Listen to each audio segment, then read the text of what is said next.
This is a soothing train narrative, a sleep story for adults, and the beginning of a two-part journey through life on the rails. Tonight we follow the pulse of the railway, the machinery and the men and women who keep it alive.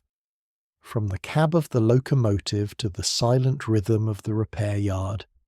This first part explores how precision, trust, and human hands shape the work of steel. What keeps these lines alive long after the engines rest? And what does the railway remember about the people who built it? This is The Work of the Rails, Part 1, The Craftsmen of Steel. Good evening, traveller, and welcome to Realm and Reason. If you'd like to drift through more stories like this, don't forget to subscribe before you fall asleep. Now, take a deep breath in and let it go. Before we begin, let's put your body to rest. Start by resting your attention at the top of your head. Notice the sensations, not just the image of the body, but the feeling of it. Slowly move down through your body, spending about 5 seconds on each part. With every exhale, let that area soften. Imagine your breath traveling through each place you focus on, releasing tension as it flows. Keep moving downward through your eyebrows, your cheeks, your neck and shoulders, your hands and fingers, down through your legs to the very tips of your toes. And now, release the whole body, let yourself drift and rest.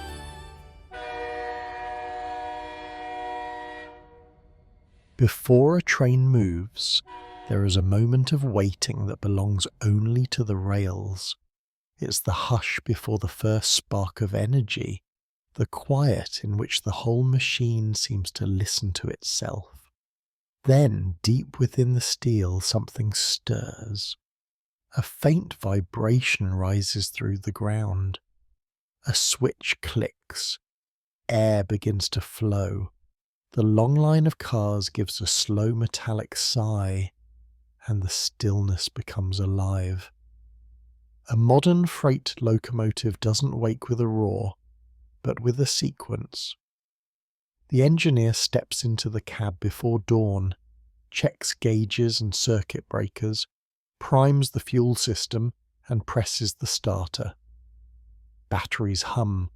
Deep inside the hood, pistons the size of small buckets begin to turn.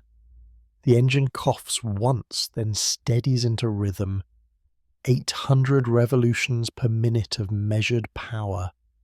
Oil pressure climbs. Air compressors thrum to life, filling the brake line that runs the length of the train until it holds a steady 90 pounds per square inch.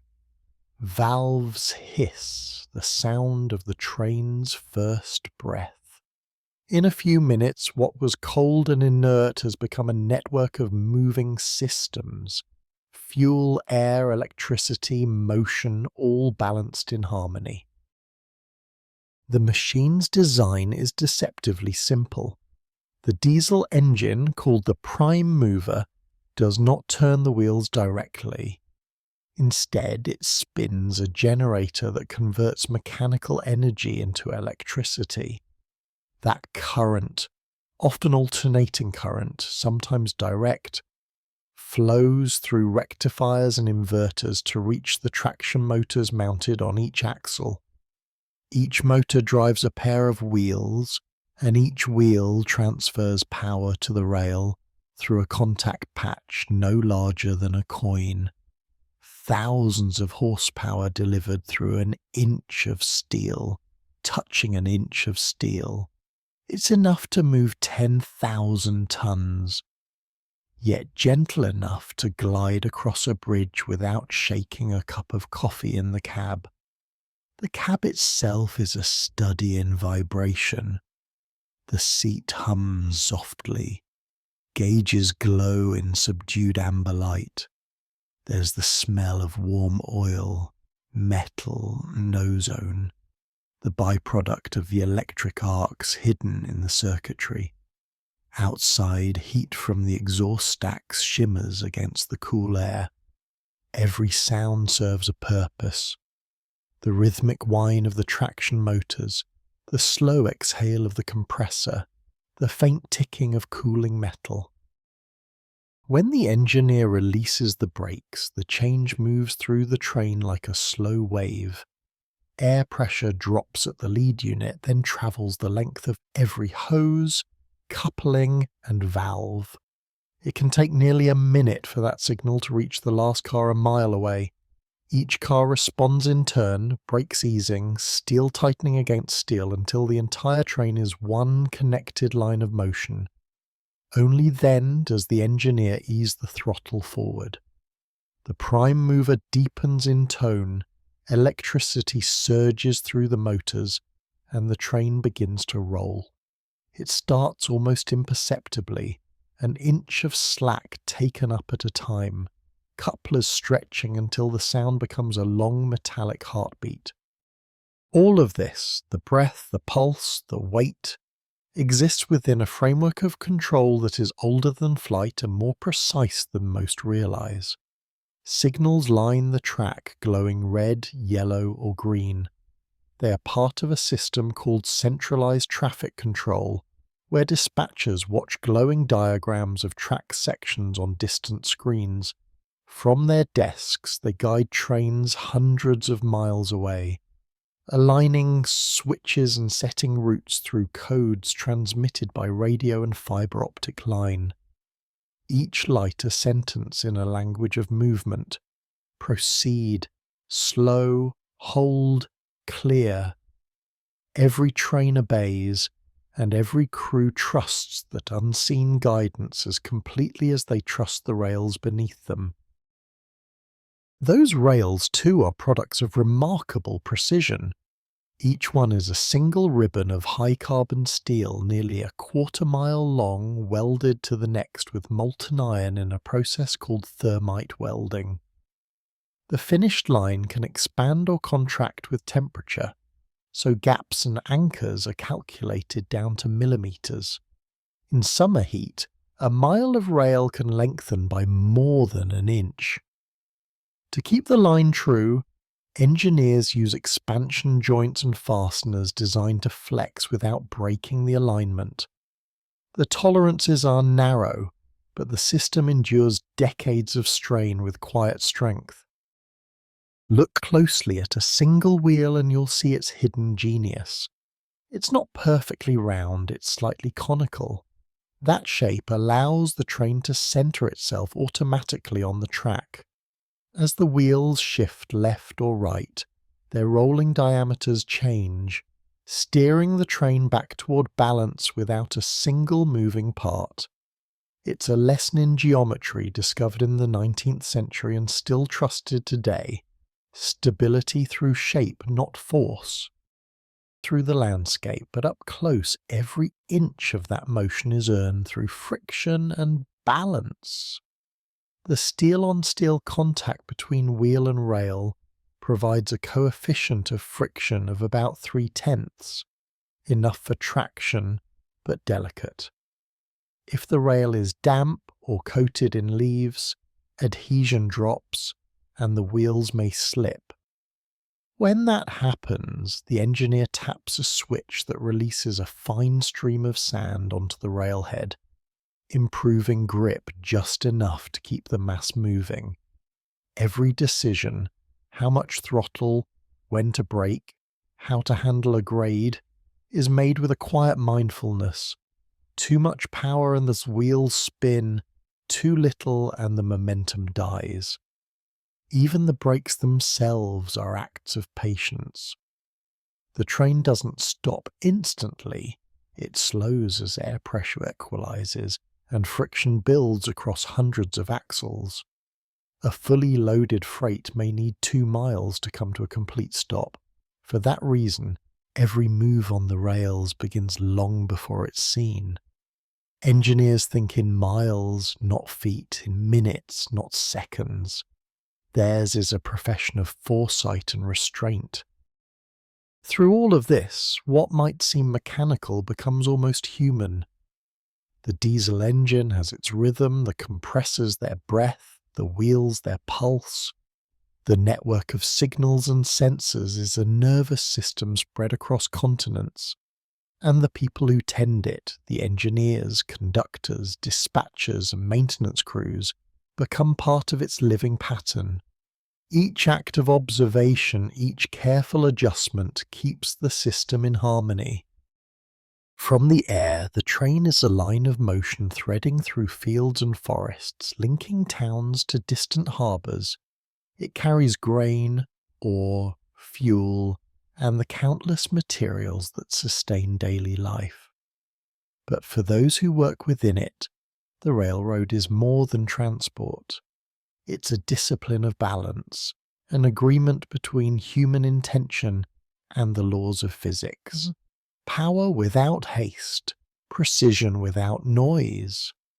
The rhythm of motion begins long before the wheels turn in the gathering of systems, the quiet logic of energy becoming order.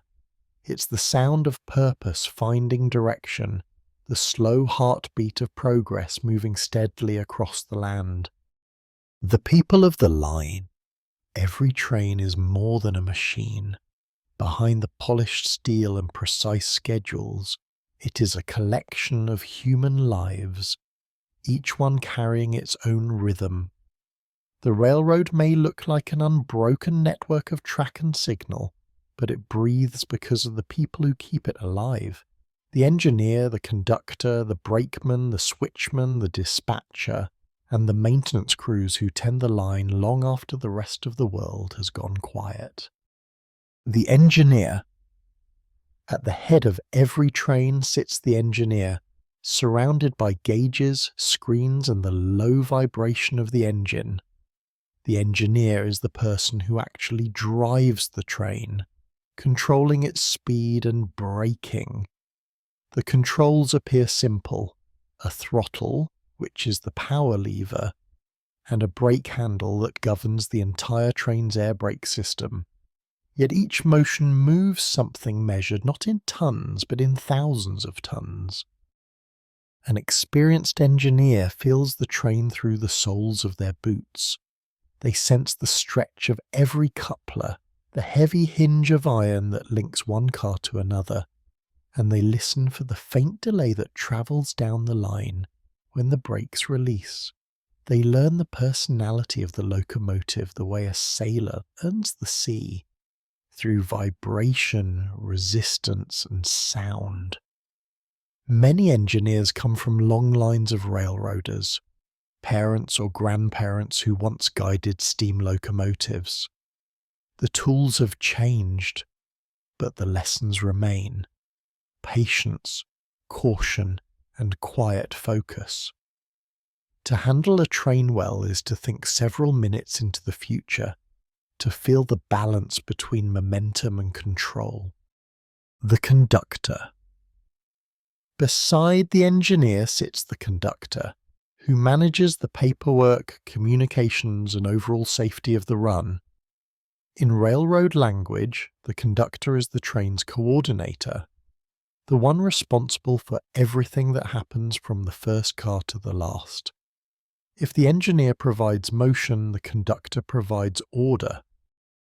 The conductor keeps the train list, a record of every car in the consist. That word refers to the entire train, locomotives and cars together as a single moving unit. They verify weights, destinations and clearances, check signals, and handle radio contact with dispatchers. When something changes on the line, a track maintenance order, a delay, a meet with another train, the conductor updates the record so the whole system stays synchronized. Most conductors began their careers in the yard, coupling cars and learning the feel of the equipment. When they reach the cab, they bring with them an instinct for how each decision on paper feels in steel and air.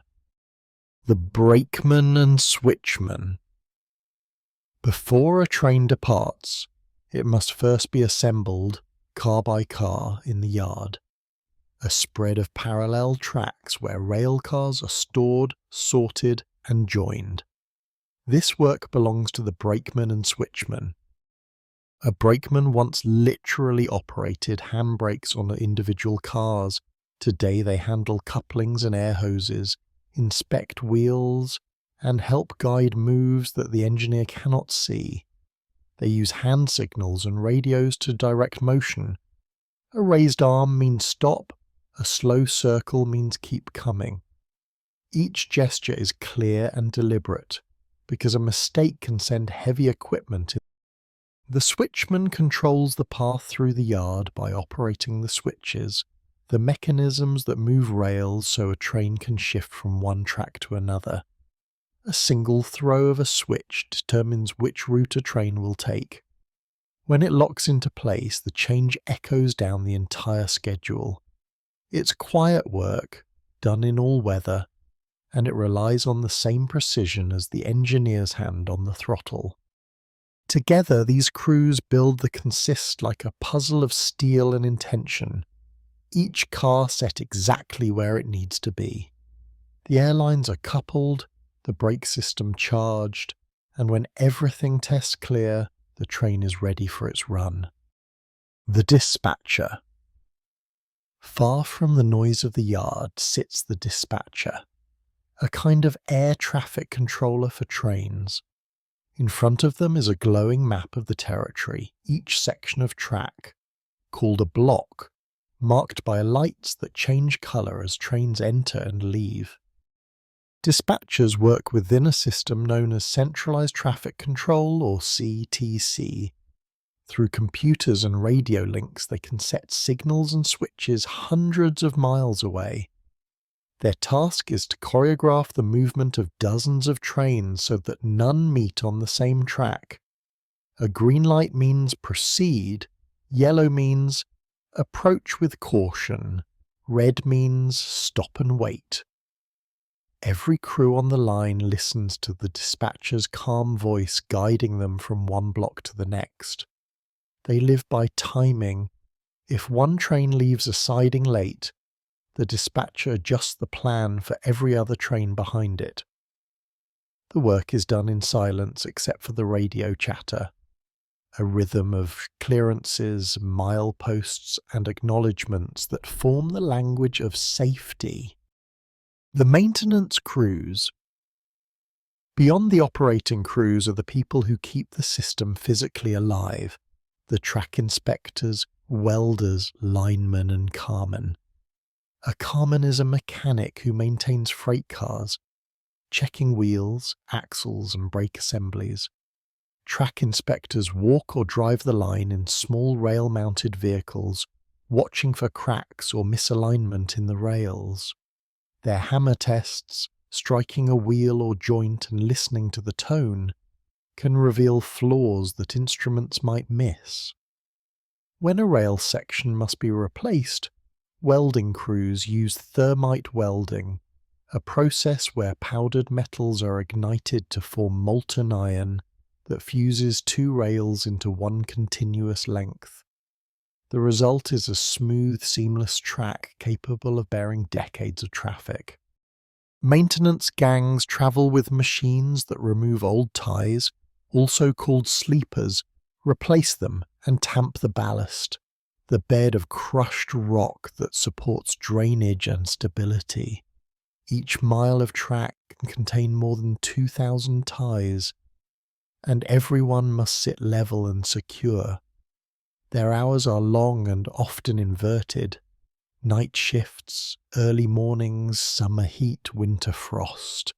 But they take pride in quiet success. If trains run smoothly and no one notices their work, they have done it perfectly. Shared tradition. Across all these roles runs a thread of continuity. Many families have worked the railroad for generations. In small towns, surnames reappear on company rosters decade after decade. Fathers teach sons and daughters how to read a signal, how to listen for a healthy wheel bearing, how to judge distance by the echo of a horn. Daily life follows small rituals, a thermos of coffee set beside the control stand, gloves warming on the cab heater, rain on the windows as the first light of morning hits the railhead, the smell of oil and creosote, the feel of vibration underfoot, the faint hiss of the air system charging, all of it familiar, all of it grounding. Crews develop a humour born of long shifts and shared responsibility. A joke passed through the radio, a quiet exchange while waiting on a siding for a meet. It is the language of people who spend their lives in motion, yet measure success by calm. No one works the rails alone. Every journey depends on thousands of coordinated actions by people who may never meet but trust one another completely. That trust is the true infrastructure of the railroad. The belief that each link in the chain, each signal, weld, inspection and decision will hold. When the consist finally leaves the yard and gathers speed, everyone who touched it is part of its motion. From the welder who shaped the rail to the dispatcher who cleared the line, to the engineer easing the throttle, all of them contribute to the quiet miracle of movement. Together they form the living pattern of the railway, human intention shaped into rhythm, patience and steel. The locomotive's heart. Every train begins with its power at the front, a machine designed not for speed but for endurance. The locomotive is both engine and generator, a moving power plant that turns heat and fuel into motion. Step inside the cab and you enter a world of measured vibration, where every hum, hiss and flicker of light carries meaning. At the centre of the locomotive sits the prime mover, a massive diesel engine that drives everything else. Unlike a car engine which turns wheels directly, this one turns a generator. The generator produces electricity, which is then sent through heavy cables to 6 traction motors, electric motors mounted on the axles below. Each motor drives its own set of wheels, translating current into torque.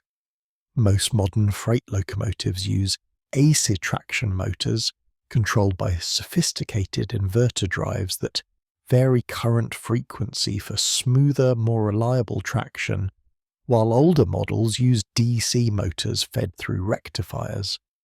Either way, the principle is the same: diesel energy transformed into electrical motion. When the engineer moves the throttle, a hand lever marked in 8 numbered positions or notches standard on North American freight locomotives. Fuel injectors feed more diesel into the prime mover, increasing its revolutions per minute. The rising note of the engine is felt through the seat before it's heard, a bass tone that grows from a murmur to a steady rumble. Electrical output increases with it. The generator's current flows through thick cables and bus bars, feeding each traction motor until the locomotive's combined output can exceed 4,000 horsepower. That's enough energy to move a train of 100 cars, each one loaded with freight weighing 100 tons. Despite that strength, the connection between wheel and rail is delicate. Each wheel touches the rail along a patch of steel, smaller than a coin, and the grip, known as adhesion, is limited by physics. The coefficient of friction between 2 clean steel surfaces is only about 0.3, and adhesion drops further when rails are wet, iced, or coated with leaves. Too much throttle, and the wheels spin. When that happens, the locomotive automatically adjusts power, and the engineer can release a fine spray of sand onto the railhead. This sanding increases friction just enough for the traction motors to regain their hold. Sand is stored in hoppers near the top of the locomotive and delivered through small nozzles ahead of the drive wheels, a small but vital detail that keeps thousands of tons moving. Beneath the cab, each axle is its own power station.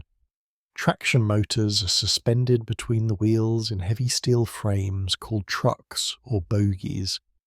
Electric current flows into the motors, which turn gears that drive the wheels.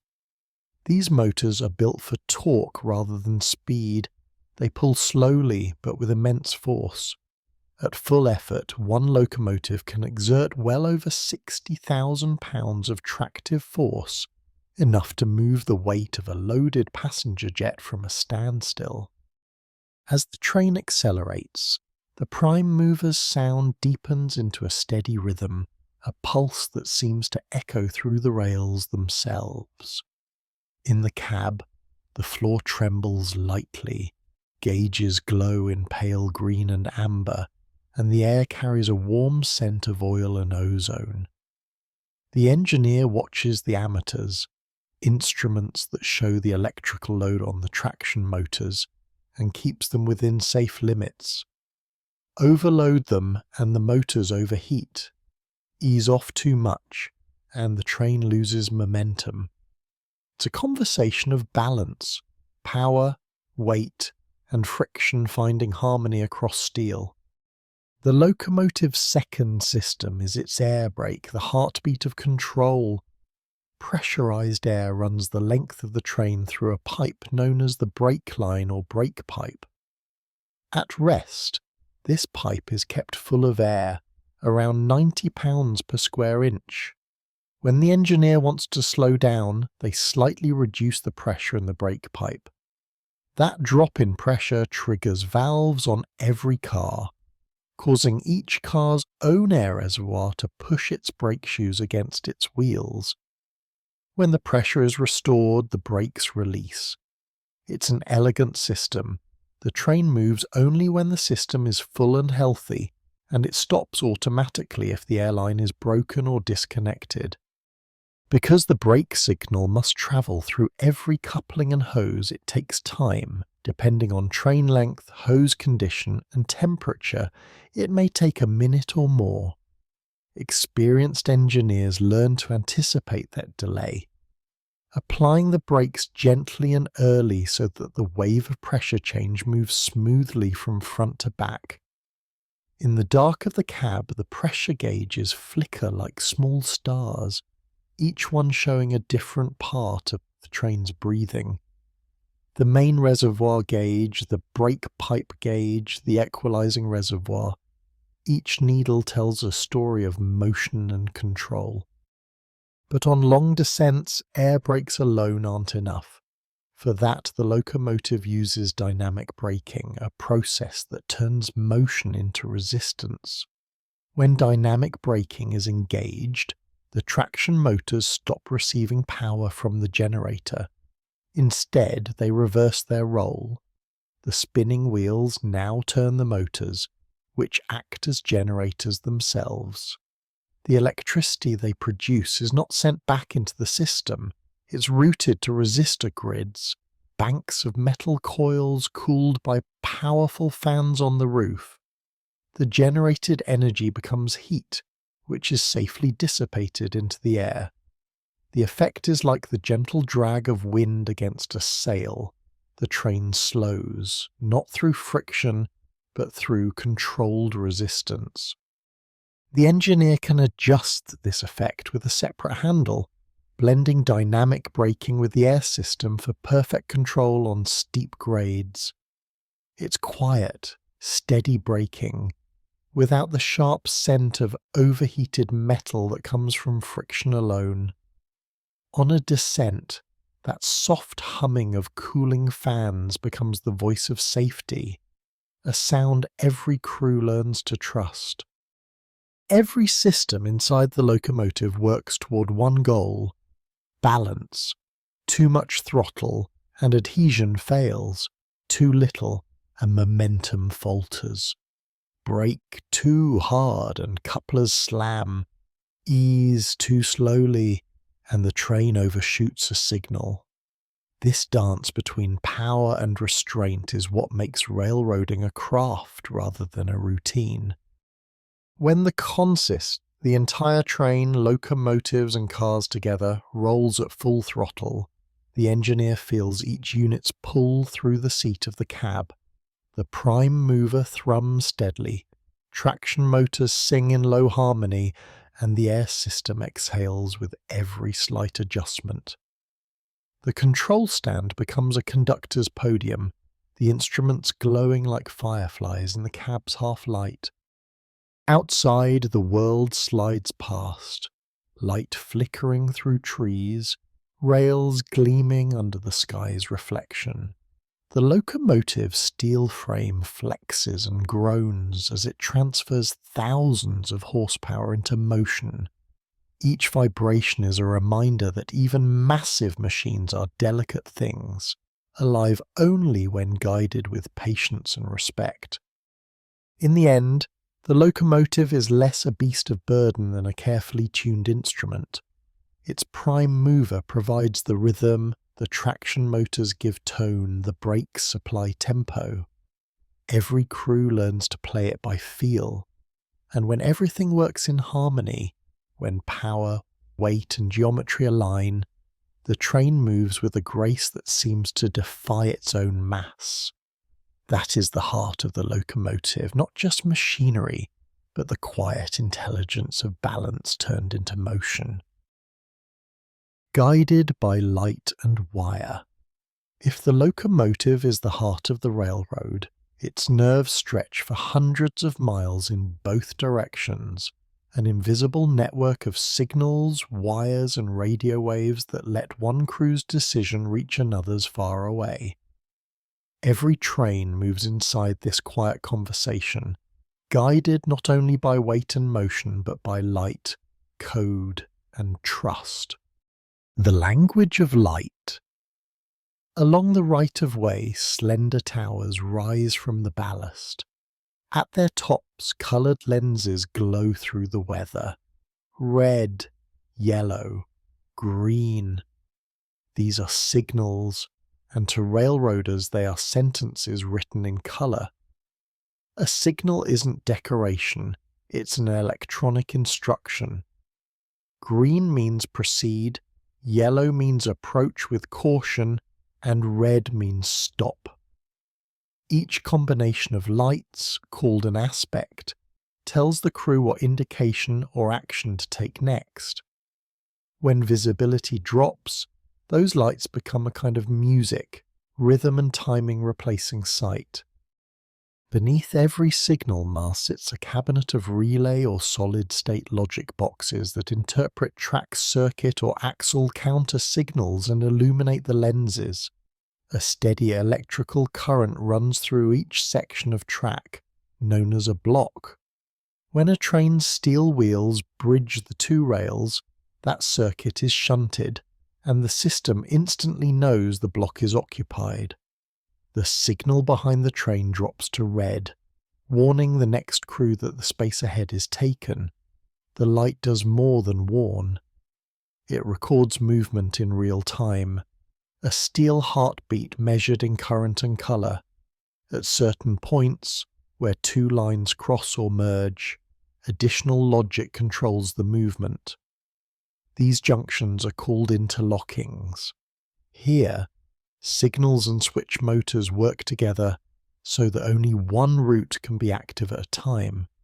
If a switch is thrown for one track, conflicting routes automatically stay locked in red until the way is clear. Is a simple rule of physics turned into electronics. Two objects cannot share the same space, and the system ensures they never try. In lower traffic territory, many signals use approach lighting. They remain dark until a train nears, then wake automatically to conserve power. To an engineer cresting a hill at night, the sudden bloom of green or yellow in the darkness is both greeting and instruction, proof that the line ahead is alive and listening. Centralized traffic control, All of these individual signals connect back to a larger mind called Centralized Traffic Control, or CTC. Before CTC, dispatchers sent paper orders by telegraph or handed them up to passing trains with a hoop. Earlier still, many routes used semi-automatic block systems or mechanical semaphores, arms of metal raised and lowered by wire or rod. Today, the same authority flows through fiber optic cables and radio links. Each dispatcher oversees a portion of the railroad called a subdivision, displayed on a monitor as a glowing diagram of lines, switches, and tiny rectangles representing trains. When a dispatcher sets a route, a series of digital commands travel down the wire. Switches align with a low hum, relays verify position, and the signal in front of a waiting crew shifts from red to green. On the screen, that section of track brightens, and another part of the map dims as the train moves on. To the engineer, it's a simple change of colour. To the dispatcher, it's choreography, light and motion arranged across a landscape of hundreds of miles. Large railroads divide this choreography among dispatch centres, each handling several subdivisions. One may manage mountain territory, another the desert main line, another the busy corridor through cities and ports. Dispatchers can fleet a string of trains in one direction by setting a wave of green lights down the line, or hold a meet, where two trains pass each other, by assigning one to a siding and clearing the opposing route. In quieter regions without full CTC, dispatchers use track warrant control, or TWC. There, permission to occupy the track is given verbally and logged in writing. The tools differ, but the principle is the same. Only one train in a block at a time, and every movement recorded, verified, and remembered. The voice in the cab communication travels not only through wire, but through air. Every train carries a radio tuned to the subdivision's frequency. The dispatcher's voice, calm and deliberate, fills the cab through a small speaker. Engine 4821, you are cleared from West Junction to milepost 214 over. The engineer presses the transmitter switch and repeats the clearance word for word. This ritual of readback confirmation prevents misunderstanding. Railroad radio language is formal by design. Each call begins with identification, ends with over, and pauses for response. The word over is standard, though actual phraseology may vary slightly by railroad. Some crews still use copy that or roger that as part of their acknowledgement. It may sound old-fashioned, but precision of speech is a safety system as real as steel rail. Inside the dispatch office, dozens of voices overlap through low static. The room glows in half-light from monitors. Fans hum to cool relay racks, keyboards click softly. Each dispatcher wears a headset, watching coloured blocks change as trains move. Every decision, a lineup, a siding meet, a maintenance window, is timed against weather, traffic, and crew schedules.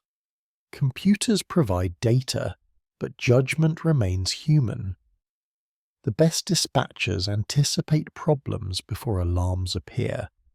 A delay caused by heavy rain, or a train whose braking distance will lengthen on cold rail. Human and machine in balance.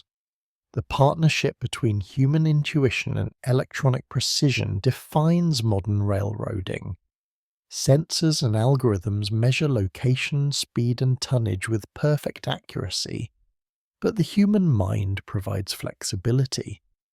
A dispatcher senses how two opposing trains will meet on the timetable, while the engineer in the field feels the subtle slip of wheels on damp rail. Together they balance mathematics with touch. Even with automation, trust remains the final instrument. The faith that everyone along the line will act with care. In the last decade, railways have added another layer called positive train control, or PTC. In many US mainline freight and passenger territories, PTC uses GPS, wireless data, and onboard computers to monitor each train's exact position. If a crew misses a signal or exceeds a speed limit, the system intervenes automatically, reducing power or applying the brakes. It doesn't replace people, it supports them, a digital guardian woven into the rhythm of the railroad. The atmosphere of guidance. Outside, the technology reveals itself only as light and sound. At night, signals pierce the fog like small stars. Green for movement, yellow for caution, red for rest. Snowflakes catch the colour and drift through it. The rails reflect each hue in narrow lines of fire. From the cab, the engineer watches them bloom and fade, listening to the radio's soft static. Distant voice crackles. "Dispatcher, train 94 clear of block 8, over." A moment later the reply comes, even and unhurried. "Roger 94, proceed to block 9 when signal indicates. Safe trip." And to an outsider it sounds routine. To railroaders it is ceremony. The affirmation that someone, somewhere, is watching the same stretch of rail. Long ago, signals were mechanical arms called semaphores, pivoting to show position by day and glowing through coloured glass by night. They've vanished now, replaced by LED lamps and solid-state logic. Yet their message is unchanged. Proceed, prepare, stop. The medium evolved from wire to fibre, from relay to microchip, but the principle remains, the translation of distance into order. When fog settles and the world turns grey, those lights still guide the way. Each one is a quiet handshake between human and machine, past and present. Inside the cab, gauges glow, the radio murmurs, and somewhere ahead a signal changes from red to yellow to green. That single shift of colour holds everything the railroad stands for. Safety, rhythm, and the confidence that movement, though unseen, is always understood. The train eases forward, following the pattern of light that stretches into the horizon. Across continents, that same pattern repeats. Tiny beacons through snow, heat, and rain, linking every engine and every hand that guides it. Through wire, wave, and will, the railroad speaks to itself in light.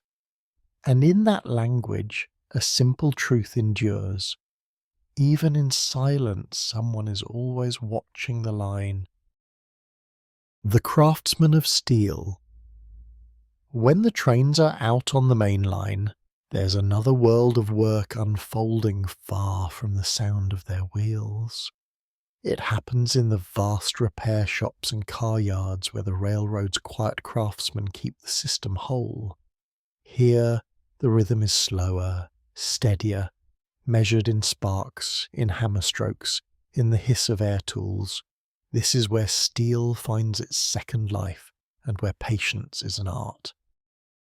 The car shops. Every freight railroad maintains large car repair shops, sometimes called back shops, where railcars and locomotives are inspected, rebuilt, or completely remade. Inside, the air carries the smell of oil and welding smoke. Rows of cars stand on parallel tracks, some stripped to their frames, others waiting for final paint.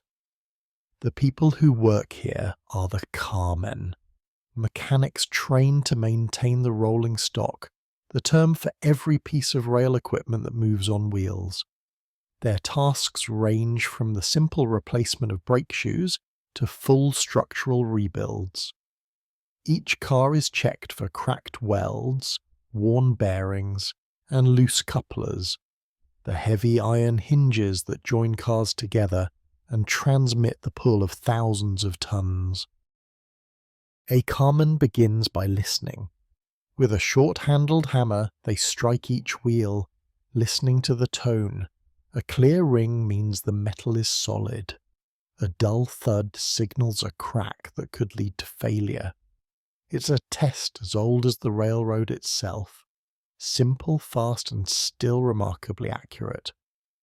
Around them, compressed air tools chatter, cutting torches hiss, and cranes swing overhead, carrying replacement parts that weigh more than small cars. The soundscape is mechanical but strangely musical. Deep clangs, steady rhythms, and a constant undercurrent of motion. The welders and machinists. Along one wall, sparks flash in bursts of orange and white. This is the welder's domain. They repair car bodies, underframes, and coupler pockets, anywhere fatigue has split the steel.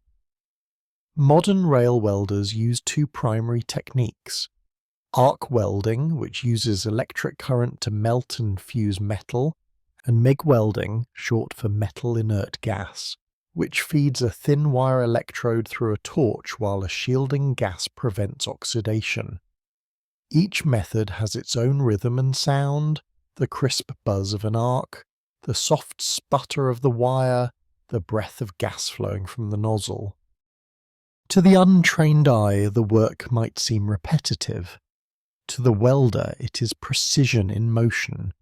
A perfect weld is smooth and even, without bubbles or undercut edges. A flawed one can weaken a car that will later carry 100 tons of freight. Because of that, welders move slowly, carefully, tracing each seam as though signing their name in light. When they finish, a second worker grinds the weld smooth, throwing off a shower of sparks that arc and fade in mid-air. The smell of hot steel mixes with the scent of flux and machine oil. It's hard, dirty work, but most who do it take a quiet pride in the results. The knowledge that when the car leaves the shop, no one will ever notice their repair. It will simply hold. Beside the welders are the machinists, who maintain the locomotive parts themselves. Pistons, gear housings, air compressors, and brake assemblies. They work with precision tools that can measure thousandths of an inch. A machinist might rebuild a bearing journal, or reface a wheel set on a massive wheel lathe, a machine large enough to cradle a 200-pound wheel as it turns. The process shaves away steel until the surface is perfectly round again. A difference of even a few millimeters can cause vibration that grows into costly damage. To the machinist, perfection isn't luxury, it's safety. Restoring the fleet. Not every car that enters the shop is new. Many are veterans of decades of service, open-top gondolas used for scrap, hopper cars for coal or grain, tank cars for chemicals or fuel. Instead of scrapping them outright, the railroad rebuilds them to modern standards, replacing steel panels, shortening or lengthening frames, adding safety appliances and crossover platforms. Some cars arrive with faded paint and bent handrails. They leave looking almost new, each one bearing the marks of 1,000 unseen hands. The rebuild process starts with cutting. Workers remove damaged sections with gas torches, sparks cascading to the floor. Next comes welding and assembly. The new sections are fitted, checked for alignment, and joined with bright seams of molten steel. Every joint is inspected with ultrasonic sensors to detect hidden flaws. Finally, painters coat the finished car with layers of primer and durable enamel. When the paint dries, stenciled letters show weight, capacity, and home reporting marks, the car's identity written in white on black. Even here in this industrial setting there's rhythm. Welders move in slow arcs, grinders hum, painters sweep their spray guns back and forth in smooth repetition. Each motion is deliberate, practiced and unhurried. Nothing happens fast in a rail shop because every mistake once the car leaves the building is multiplied by distance and time. The track and the tools. Beyond the main building, another team works along the open line. They're part of the maintenance of way, the department that keeps the rails themselves healthy. These crews handle everything from replacing wooden ties, the beams that hold rails at the correct gauge, to aligning the ballast, the crushed stone that supports the track and provides drainage. Specialized machines roll along the line. Spike pullers that remove old fasteners, tie inserters that push new ones into place, and tampers that vibrate and compact the ballast. Every pass restores geometry, keeping the rails level and parallel within millimeters. When a rail section needs to be joined or replaced, the welders come again, this time performing thermite welding. They place a mold around the gap, pour in a mix of powdered aluminum and iron oxide and ignite it. The reaction reaches over 4,000 degrees Fahrenheit, melting the steel and fusing the two rails into one continuous ribbon. After cooling, the joint is ground smooth, its seam nearly invisible. To anyone passing, it looks like unbroken steel. Within that joint is human precision made permanent. Invisible perfection. Railroading demands a tolerance for patience. A welder might spend an hour preparing a joint that takes seconds to fuse. A carman might check the same measurement a dozen times before tightening a bolt. Perfection here is not about pride, it's about trust. Each person knows that once their work leaves the shop, it will be tested not by inspection, but by time, vibration, and weather. A train may run millions of miles before anyone sees that spot again. Inside the shops, coffee steams in metal mugs beside toolboxes. The radio hums quietly with dispatch chatter from faraway lines. The workers barely notice it. Their world is measured in metal, light, and touch. One by one, cars roll out of the bay, freshly painted and ready for another decade of service. Each weld, each bearing, each coat of enamel is a quiet signature, unseen but vital. When people imagine the railroad, they often think of motion. The surge of engines, the endless line of cars fading into distance. But this still world of maintenance is just as essential. Without the patience of the craftsmen, the welders, the machinists, the carmen, the great motion would grind to a halt. Theirs is the art of invisible perfection, where success is measured by what does not fail. Every glowing weld bead, every smooth-turned wheel, every line of freshly painted lettering holds the same meaning. Keep it moving safely, quietly, always. At the end of the day, when the sparks die down and the last car is coupled to the outbound track, the shop falls silent. The air still smells of steel and paint. The floor glitters with tiny flecks of metal, the residue of another day's work. In that silence, the craftsmen gather their tools, knowing that their labour will travel the rails for years, carrying weight they'll never see, for people they'll never meet. It's the humble permanence of their trade, the craft of steel, welded once and trusted forever. The Scenic line. By day, the work of the rails feels mechanical, measurements, signals, timetables and tonnage.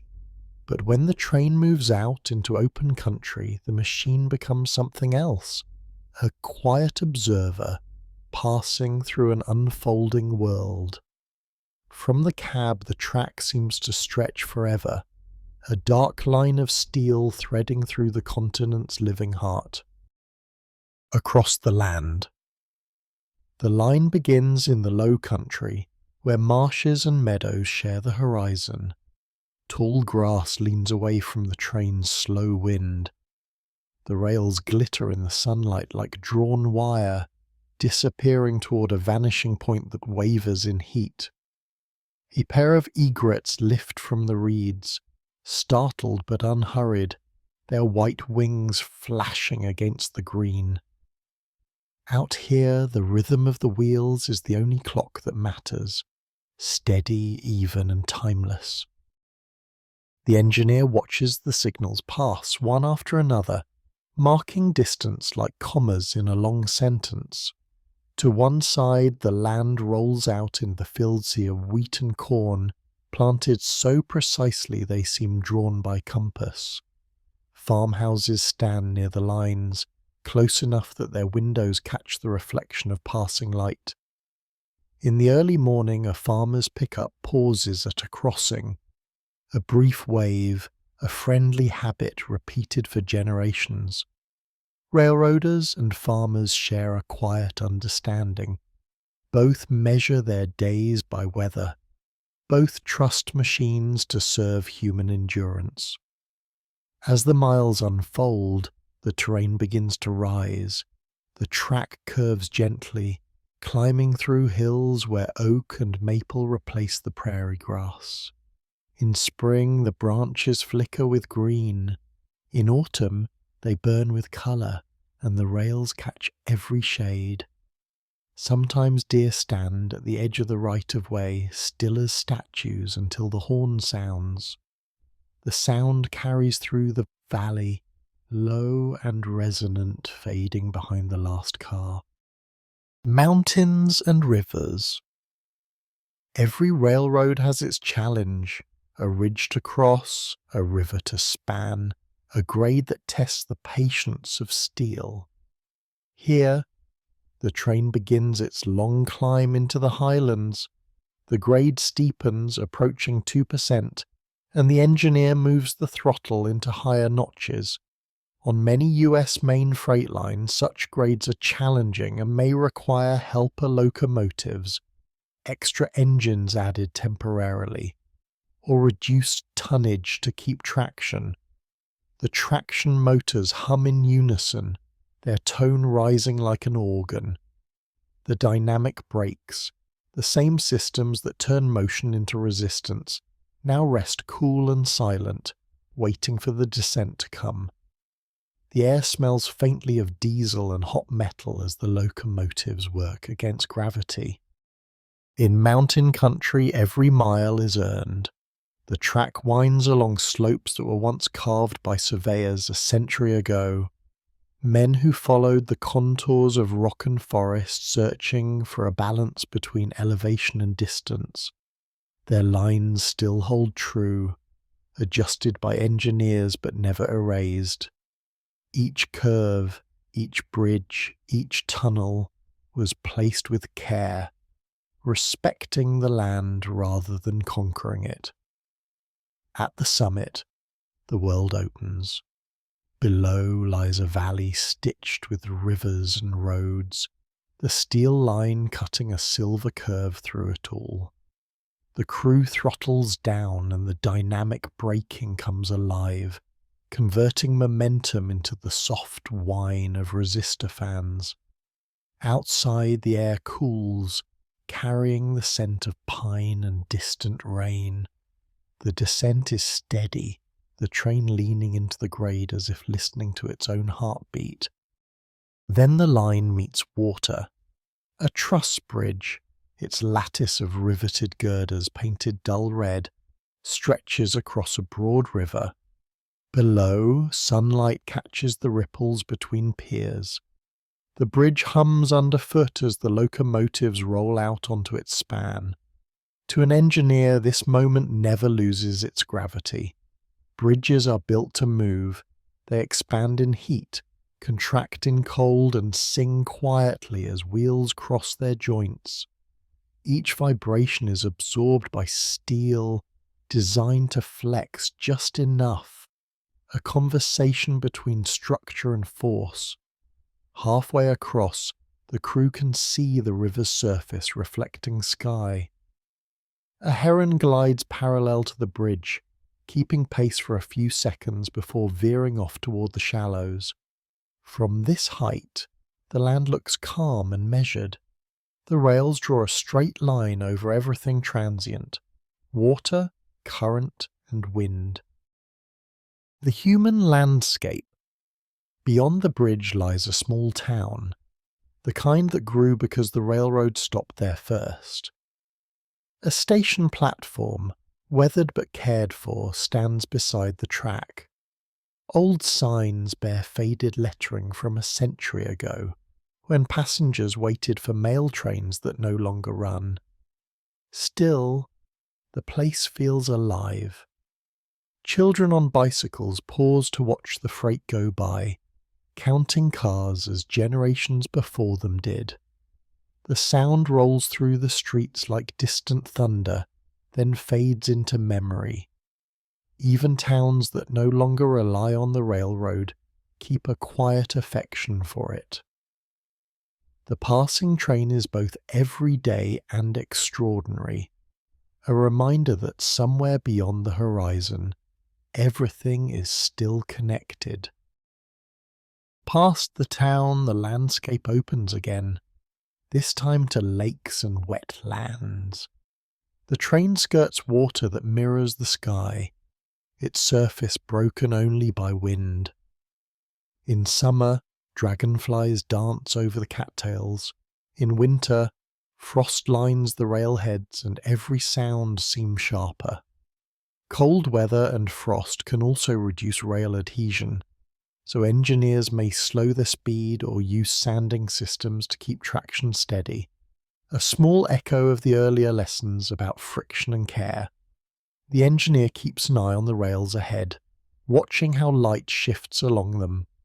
In certain angles of sun, the twin lines look like liquid metal flowing toward infinity. The contour of distance. Every railroad was drawn to follow the path of least resistance. Rivers, valleys, ridges, and plains. Historically, surveyors sought the gentlest grades they could find. But modern engineering sometimes departs from that rule, cutting through hills or boring tunnels to shorten distance and increase capacity. Still, over time, these lines became more than routes. They became part of the geography itself. Surveyors once spoke of laying iron across the land, but the truth is more reciprocal. The land shapes the iron as much as the iron shapes the land. In some places, embankments rise like levees, built from earth hauled and tamped by hand. In others, deep cuts slice through hills, revealing layers of stone older than memory. Every mile tells a fragment of history, of labour, of terrain, of compromise between ambition and the ground's quiet refusal to be hurried. The engineer feels that story through the throttle and brake handles, through the weight shifting beneath the cab. The line itself has a personality, known only to those who travel it daily. Some grades demand patience, some curves reward trust. In the fog before dawn, signals bloom ahead like distant lanterns. In twilight, rails glow copper under the setting sun. Each day the same track looks new, the same horizon changed by light and season. A story written across land railroads don't simply pass through landscapes, they record them. Each curve around a lake, each bridge over a canyon, each siding beside a small town is a line of writing, part of a story told in steel. From above, a map of the network looks like script, loops and crossings, commas and pauses. Every rail line is a sentence that connects people to place. For the crews, this geography becomes personal memory, A certain bend where deer often appear at dusk, a river bend where fog always gathers, a long straight stretch where sunrise meets the windshield dead on. These details blur for travellers on highways or in plains, but the railroad holds them close.